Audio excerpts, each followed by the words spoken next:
오늘 하나님께서 주신 말씀으로 믿고 우리 고린도후서 12장 7절로 10절 말씀까지입니다.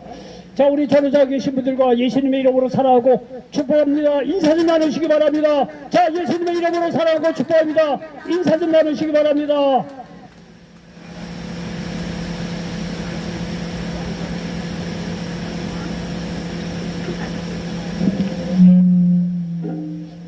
자, 저도 여러분 예수님의 이름으로 사랑하고 축복합니다. 그래도 여러분 사랑하고 축복한다고 얘기를 하면 듣는 사람도 좋지 않습니까? 말하는 사람도 좋아요. 예? 아, 싫은 소리하고 저주하고 그래봐요. 아유, 그 사람 보기 싫어. 솔직한 얘기로 여러분요, 주의 종들이 와서 이렇게 말씀 전하고 그러지만 주의 종들이 좋은 얘기하니까 여러분 오는 거 아니겠어요? 하나님의 말씀은 우리를 살리려고 하는 말씀으로 가득 찬 줄 믿으시기를 바랍니다. 자, 저는 고린도후서 12장 7절로 10절 말씀을 배경으로 해서 따라서 해보시기 바랍니다. 약함을 알아야, 따라서 한번 해보시기 바랍니다. 약함을 알아야 달려질 수 있다. 자, 저는 고린도후서 12장 7절로 10절 말씀을 배경으로 해서 약함을 알아야 강해질 수 있다, 이런 제보로 말씀을 전하면서 하나님 은혜가 넘치시기를 예수님의 이름으로 간절히 축원을 드리겠습니다. 여러분요, 이 방송이란 말이죠, 이렇게 TV를 보다 보면 이상한 일이 있습니다. 이상한 일이 뭐냐면 말이죠, 세상에서 성공한 사람을 이렇게 보면은요, 생각보다 굉장히 겸손하다는 거예요. 우리가 생각하기에는, 일반적으로 생각하기에는 세상으로 성공하고 지위도 있고 말이죠, 사업도 성공해서 큰 기업체를 운영하다 보면은 굉장히 그냥 편한 말로 교만할 수도 있고 자기를 나타낼 수도 있고 이렇게 우쭐댈 수도 있는데, 여러분요, 그런 사람은 극소수예요. 생각보다 이 세상에서 나름대로 성공한 사람들 나와서 이렇게 얘기하는 거 보면 생각보다 너무 겸손하다는 거예요.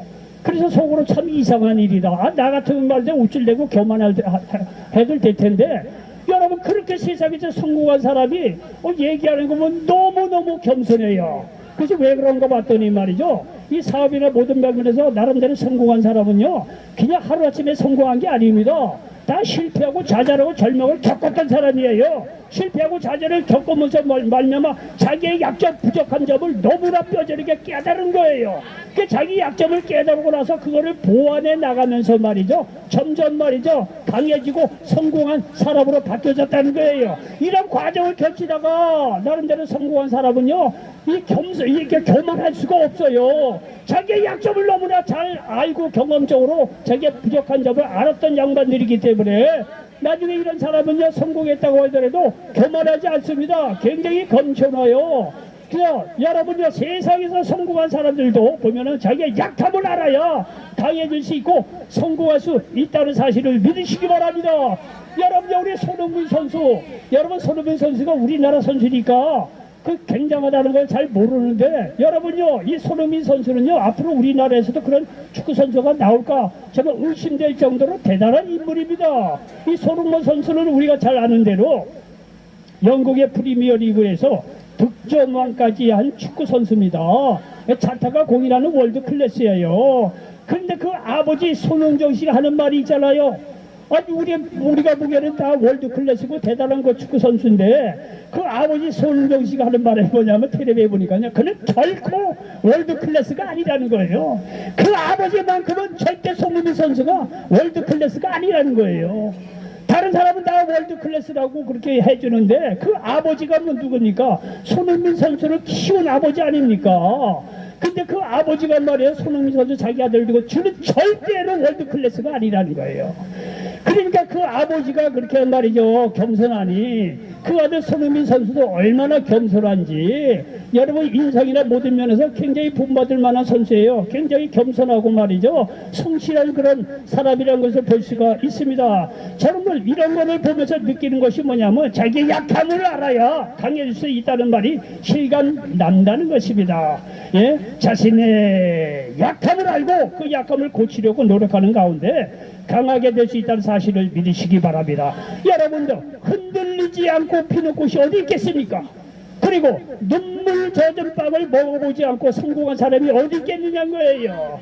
여러분요, 다 고난을 통과하면서 자신의 약함을 처절하게 느끼고 그 약점을 극복하는 과정에서 강한 사람이 되었으며 이런 사람들이 성공할 수 있었다는 사실입니다. 여러분, 이런 사실은요 성경적인 원칙하고 똑같아요. 성경적인 이 인물들 보면, 성경 속의 인물들도 보면요, 하나님께 쓰임받고 축복받는 사람은 하나같이 약한 인물입니다. 여러분요, 우리가 잘 아는 대로 믿음의 조상이라고 하는 아브라함, 여러분 믿음의 조상이라고 하나님께서 불렀다고 하면 말이죠, 아브라함의 뒷조사를 보면 아브라함은 굉장히 약한 인물입니다.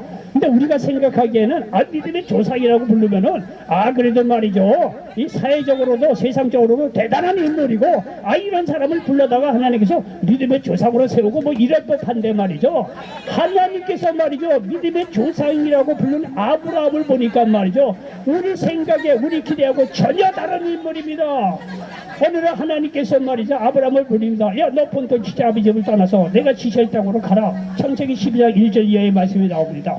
근데 아브라함이 말이죠 그 말에 순종을 해서 약속의 땅 가나안 땅을 갔어요.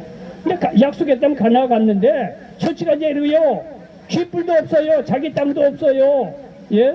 그 떠돌이 인생입니다. 가나안 여기저기 다니면서 떠돌이 인생을 살았던 사람이에요. 우리 생각하고 달라요. 그리고 이 아브라함의 인물이 얼마나 나약한지, 이 가나안 땅에 가뭄이 들어서 애굽으로 도망갔다는 거 아니에요. 가뭄을 피해서.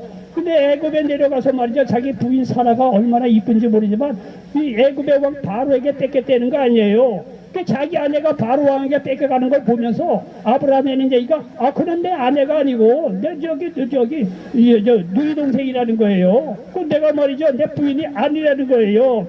여러분요, 이렇게 자기 자신을 누이로까지 속이면서 이야기할 정도로 아브라함은요 자기 아내조차도 지킬 만한 그런 위인이 못했다는 거예요. 물론 바로라는 사람이 애굽의 왕이니까 그 당시의 역사로 보면 뭐 꼼짝없이 줄 수밖에 없는 상황이라고 하더라도 아브라함이 얼마나 겁이 났는지 자기 부인을 보고 자기 누이라고 바로 왕에게 속이기까지 합니다. 자기 부인하나 제대로 말이죠 간수할 수 없는, 지킬 수 없는 그렇게 나약한 인물이라는 거예요. 여러분, 이런 나약한 인물인데 그러니까 말이죠 이 아브라함은 자기 아내까지 빼앗기는 나약한 속에서 자기의 나약함, 자기의 연약함을 철저하게 깨달았다는 거예요. 그러나 그 가운데서도 이 아브라함이 탁월한 게 뭐냐면 자기의 나약함을 볼 때는 절망이지만 그 절망적인 속에서 이 하나님을요 적극적으로 의지하고 적극적으로 하나님을 신뢰했다는 사실을 믿으시기 바랍니다. 걔는 믿음의 조상이 아니에요. 세상적으로 나약하고 별 볼이 없는 인간인지 모르지만 아브라함에게는 믿음의 조상이라고 할 만한 어떤 상황 속에서 자기의 약함을 보고서 절망한 것이 아니라 절망적인 상황 속에서 보통 사람이 예상을 뒤집어 엎고 하나님을 전폭적으로 믿었다는 거 아니에요. 하나님께서 말이죠 아브라함은 비록 나약했지만 그 믿음을 보시고 하나님께서 바로 왕의 마음을 말이야 움직여주고 여러가지 사건과 여러가지 상황을 통해서 아내를 다시 되찾게 해서 가나안 땅으로 돌아오게 했다는 사실을 믿으시기 바랍니다. 아브라함은 결단코 대단한 인물이 아닙니다. 그에게는요 특이한 건 단 하나예요. 어떤 상황 속에서 자기가 약할 때 하나님을요 적극적으로 의지함으로 말미암아 점점 더 믿음의 사람, 강한 사람, 축복의 사람으로 바뀌어져 갔다는 사실을 믿으시기 바랍니다. 여러분, 다윗의 인물, 이 다윗이라는 인물도 마찬가지입니다. 지금도 말이에요 이스라엘 가면요 다윗 합니다. 천하의 다윗도요 그 뒷조사로 하면은요 그렇게 강한 사람이 아닙니다. 이 사울왕을 피해서 말이야 도망 다닐 때 블레셋이라는 나라까지 도망갔습니다. 그 블레셋이라는 나라에 이제 이 다윗 왕이 사울왕을 피해서 그러면 날 살려라고 하고 도망을 갔는데, 여러분 블레셋 사람들이 가만히 보니까 이 다윗이 이게 누구냐 이게요. 자기의 그 영웅 골리앗을 죽인 그 다윗 아니냐 이게요. 그러니까 다윗이 말이야 블레셋에 이게 도망갔지만은 자기 정체가 탄로나서 언제 죽을는지 모르는 거예요. 그러니까 다윗이 말이죠 진짜 자기가 블레셋 왕 앞에서 죽을는지 모르는 절체절명의 순간입니다. 그러니까 다윗 왕이 하나님께 주신 지혜가 있어 그 앞에서 침을 질질 흘리면서 미친 척 했다는 거 아니에요.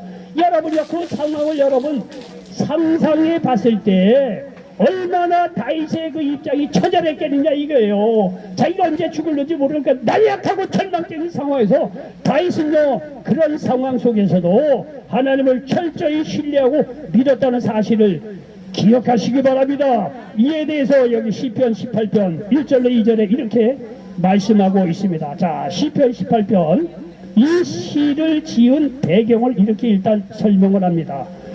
야훼의 종 다윗의 시라, 인도자를 따라 부르는 노래인데, 야훼께서 다윗을 그 모든 원수들의 손에서와 사울 왕의 손에서 건져주신 날에 다윗이 이 노래의 말로 야훼께 아뢰어 이르되, 1절 나의 힘이신 야훼여 내가 주를 사랑하나이다. 2절 야훼는 나의 반석이시오 나의 요새시오 나를 건지시는 이시오 나의 하나님이시오 내가 그 안에 피할 나의 바위시오 나의 방패시오 나의 구원의 뿌리시오 나의 산성이시리로다 말씀하고 있습니다. 이게 다윗은요, 어떤 상황 속에서 자기가 나약하고 절망적인 상황 속에서도 야훼 하나님을 자기 힘으로 삼고 반석으로 요새로 그리고 구원의 하나님으로 삼았다는 사실을 믿으시기 바랍니다. 다윗이 약할 때도 하나님께서 지켜주시고 자기의 약함을 통해서 하나님을 더욱 깊이 의지하는 법을 배움으로 말미암아 정말 다윗은요, 불세출의 믿음의 사람이요 축복의 사람이요 지금도 이스라엘이 말에 존경하고 귀하게 생각하는 믿음의 인물이 되었다는 사실을 믿으시기를 바랍니다. 여러분, 신약에 보면 사도 바울이라는 인물이 있습니다. 사도 바울은 세계 선교 여행을 적어도 4번이나 했다고 하는 인물입니다.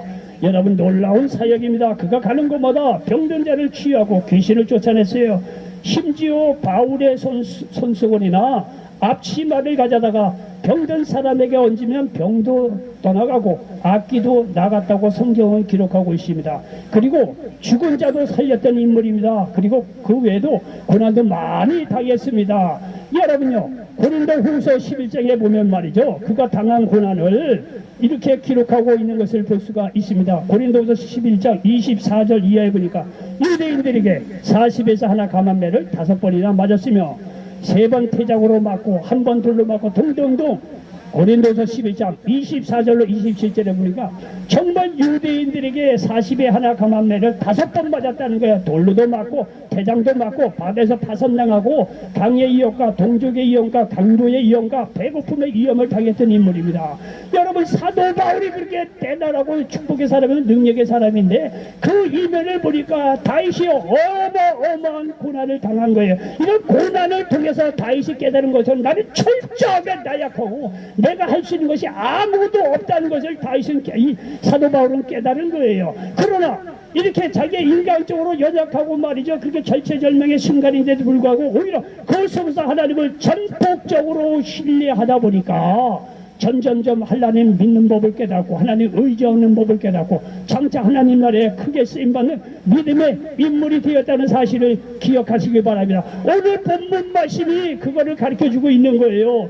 고린도서 12장 7절 이하의 말씀을 다시 한번 보니까 여러 계시를 받은 것이 지극히 크므로 너무 자만하지 않게 하시려고 내 육체에 가시고 사탄의 사자를 주셨으니 이런 나를 쳐서 너무 자만하지 않게 하려 하심이라.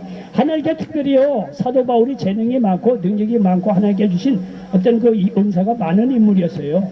그러니까 교만하지 않도록 육체에 가시를 줬다는 거예요. 그게 안질이다 간질이다 여러 가지 얘기를 합니다. 어떻든 간에 이 사도 바울이요, 육체적으로 이게 연약한 면이 있었던 인물이에요. 그러니까 하나님께 3번 간구했는데 하나님께 그걸 듣지 않아요. 네 은혜 족하다 이거. 너 몸까지 건강하고 말이야. 그러면 너 교만을 찌를 자가 없다는 거예요. 그래서 육체에 가시를 줘서 자만하지 않게 했다는 거예요. 8절을 보니까 이것이 내게서 떠나가게 하기 위하여 내가 3번 주께 간구하였더니 나에게 이르시기를 내 은혜가 내게 족하도다. 이는 내 능력이 약한 데서 온전하여짐이라 하신지라. 그러므로 도리어 크게 기뻐함으로 나의 여러 약한 것들에 대하여 자랑하리니 이는 그리스도의 능력이 내게 머물게 하려 함이라. 그러므로 내가 그리스도를 위하여 약한 것들과 능력과 궁핍과 박해와 공고를 기뻐하느니 이는 내가 약한 그때에 강함이라 말씀하고 있습니다. 여러분요, 엉덩이가 커야 물을 많이 저장할 수 있는 거예요. 믿음 안에서 보면 자기의 연약함을 크게 인정하면 인정할수록 하나님의 은혜가 더 크게 저장될 수 있다는 사실을 믿으시기 바랍니다. 하나님은 결코 세상적으로 잘나고 교만한 사람 안 씁니다. 여러분, 그런 사람 있으면 나오라 그래. 절대 그런 사람 안 씁니다. 그런 사람은 내 능력으로 했다랬지 하나님께 영광 안 돌립니다. 하나님은요 본인의 영광을 그 누구에게도 빼앗기지 않아요. 당연히 영광 받으실 분이기 때문에 그런 겁니다. 그래서 인간적으로 연약하고 말이야 실패하고 좌절하고 오히려 사회적으로 여러 가지로 정말 보잘것 없는 사람을 하나님께서 그에게 말이죠 더 큰 은사를 주셔서 그런 사람을 쓰세요. 그럼 당연히 하나님께 영광 돌려드리고 하나님 영광 받으시는 거 아니겠느냐 이게. 하나님은요 결코 세상에서 잘 나가는 사람 결코 안 씁니다. 여러분요 이런 걸 생각을 할 때 여러분요 오히려 내가 약하고 좌절하고 절망하고 약한 중에 있다고 하더라도 하나님을 더욱 의지함으로 말미암아 강한 사람이 될 수 있다는 사실을 믿으시기 바랍니다. 여러분요 우리 현실적으로 얘기합니다. 여러분요 기독교는요 굉장히 현실적인 이 믿음이에요. 결코 뜬구름 잡듯이 죽으면 천국에 가면 되지 절대 그렇지 않습니다. 그거는 장차 가야 돼. 어차피 가야 할 천국입니다. 현실적으로 이 삶 속에서도 예수님께서 인간의 모습으로 오셔서 우리의 모든 문제를 해결해 주셨다는 사실을 믿으시기 바랍니다.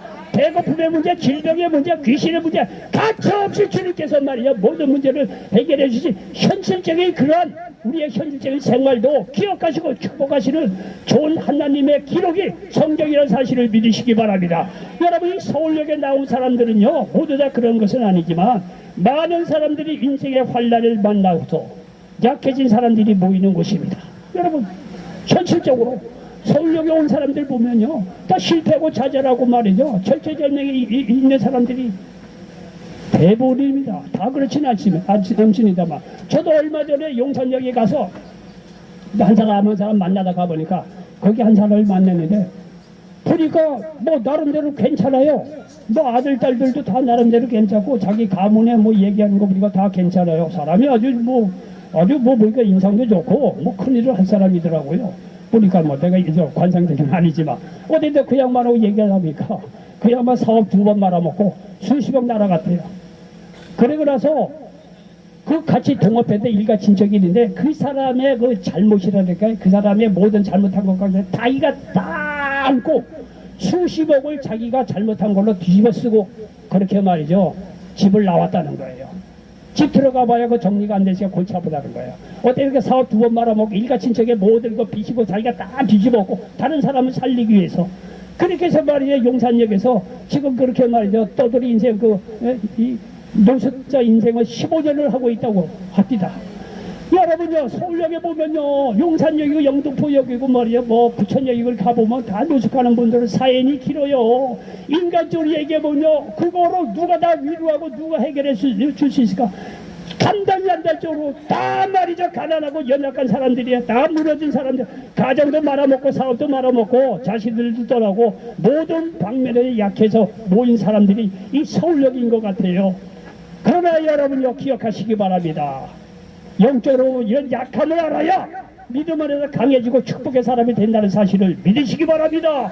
여러분 솔직히 서울역까지 와서 다 망가지고 약해서 왔는데 거기서 하나님조차도 만나지 못한다. 그거는요 더 이상 꽝이에요. 별거 없어요. 그러나 여러분이 어떤 약한 속에서 어떤 절망과 좌절 속에 서울역에 왔다고 하더라도 예수 믿고 하나님 앞에 돌아본다고 한다면 하나님께서 여러분의 약함과 절망, 좌절, 실패를 통해서 하나님께서 여러분 은혜 주시고 축복 주시고 나이에 관계없이 크게 쓰시고 축복 쓰신다는 사실을 믿으시기 바랍니다. 여러분요 옛날에는요 우리 강원도 시골에 가보면요 가재 뭐 이런 게 많았어요. 이게 골짜기에 보면요 가재 엄청 많았어요. 요새는요 다들 이거 어디 출장을 갔는지 없어. 다 잡아먹고 그런지 없어요. 근데 여러분요 잘 보세요. 가재나 이 바다에 사는 개 같은 거는요 갑각류예요. 겉이 다 이렇게 딱딱한 그걸 이렇게 둘러싸여 있어요. 그러면은요 항상 드는 이제 이 생각이 뭐냐면 이 가재나 개는 어떻게 클까? 겉이 이렇게 딱딱한 뭐 투구 같은 걸 쓰고 있는데 어떻게 자랄까?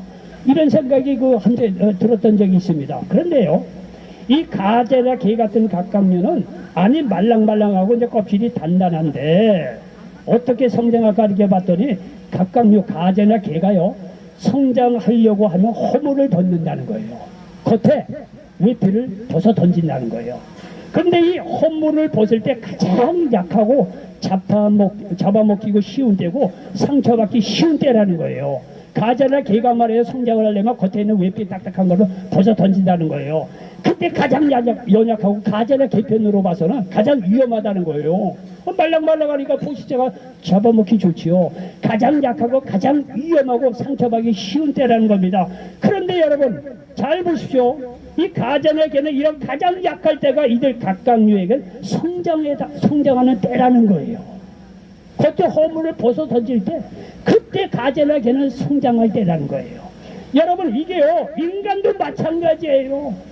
죽을 것 같고 잡혀 먹힐 것 같고 당장이라도 너무 약해서 그냥 시키기만 해도 상처받을 것 같은 그 순간에 우리 인간은 크고 있다는 사실을 믿으시기 바랍니다. 여러분은 환난을 만나서 약해질 때가 성장하는 때라는 것입니다. 하나님을 의지해서 영혼 육간에 강해지는 절체절명의 때라는 사실을 믿으시기 바랍니다. 아니 글쎄 모든 걸 다 망해서 서울역에 와서 약할 때도 됐는데 이때도 여러분 예수를 안 만난다고 한다면 그 정말 희망이 없습니다. 그러나 여러분요 솔직히 현실적으로 인간적으로 얘기해 봅시다. 뭐 여러분요 저를 한번 내릴 게 뭐가 있어요. 아무것도 없고 실패하고 좌절해서 약할 때로 여기 왔는데 인간적으로 보면 소망이 없다고 하더라도요 그건 인간적인 생각입니다. 여러분이 지금 가장 약할 때 여러분의 약함을 가장 알아가지고 이때 예수를 만나 하나님께 돌아온다고 한다면 여러분이 성장할 때고 축복받을 때고 여러분에게 인생의 놀라운 역사가 임할 때라는 사실을 믿으시기 바랍니다. 저나 여러분이요 우리가 웬만한 사람인데 그 이제 예수는 믿겠습니까? 아이 우리가 누군데 내가 지금도 말이야 사회 나가면 말이야 뭘 해도 하고 말이죠. 내 머리가 얼마나 좋고 내가 누군데 우리가 예수님 만날 사람입니까? 웬만해선 예수 만날 사람이 아닙니다. 저나 여러분. 예? 그러니까요 어쨌든 간에 말이야 좌절하고 절망하고 우리를 약할 때까지 하나님께서 궁지에 몰아놓고 서울역까지 인도하셨다는 사실을 믿으시기 바랍니다. 이때 여러분 가장 연약할 때 예수를 만날 때라는 사실을 믿으시기 바랍니다. 여러분이 이런 연약할 때 예수를 만나면 말이죠 하나님께서 여러분을 통해서 정말 놀라운 인생 반전을 일으키고 축복하시고 쓰신다는 사실을 믿으시기 바랍니다. 야고보서 1장 2절로 4절에 보니까 내 형제들아 너희가 여러가지 시험을 당하고도 온전히 기쁘게 여기라. 이는 너희 믿음의 시련이 인내를 만들어내는 줄 너희가 알리라. 인내를 온전히 이루라. 이는 너희로 온전하고 구비하여 조금도 부족함이 없게 하려 함이라.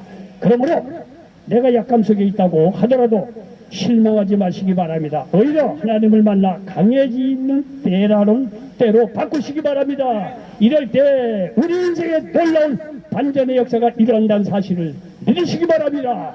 결론입니다. 약함을 알아야 강해질 수가 있습니다.